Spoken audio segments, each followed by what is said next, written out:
there. I'm Father John Geaney of the Paulist Fathers, and you're watching Psalm Sense.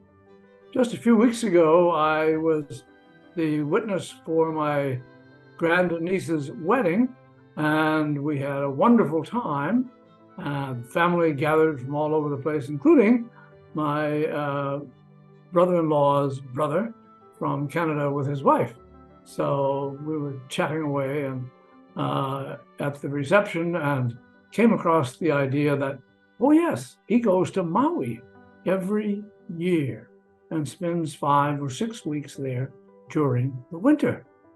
And he was much looking forward to that event taking place for him.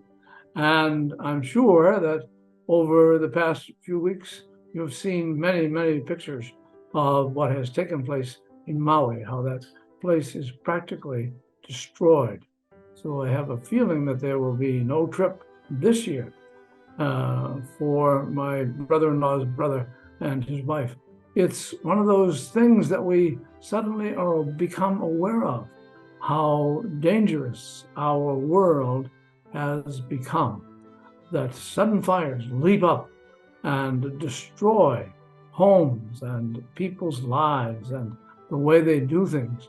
And I'm sure that we get a chance to stop and think to ourselves about how important God is in our lives.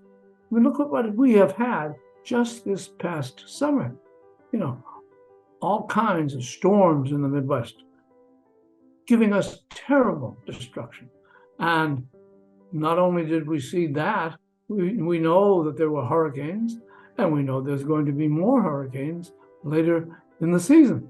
It's just all part of what's happening to our whole world.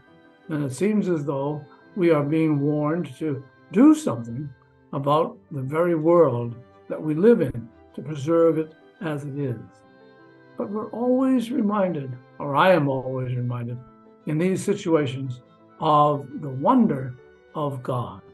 And I think Psalm 62 is a psalm that really helps us to see just what that means. And in Psalm 62, we hear,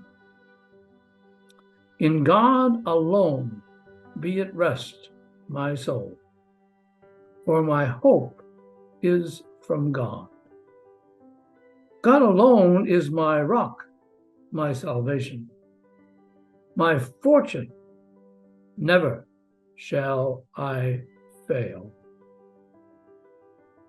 These words are really telling us how we need to trust in God. It's easy for us to forget that. It's easy to forget that God created this wonderful world that we lived in, or that we live in now. It's important for us to recognize how important God is. And when we do that, we begin to realize that God's presence in our lives is indeed a very important part of everything that we do and say. And the psalm goes on to say, "In God is my salvation and glory, my rock of strength. In God is my refuge. Trust him at all times. O people, pour out your hearts before him, for God is our refuge." When things are not going well, and right now in our universe, things are not going well, it's important to remember that God is with us always, and that we need to reflect on the great gifts that God has given us, particularly the world we live in. For Psalm Sense, I'm Father John Geaney. My time is up. I thank you for yours.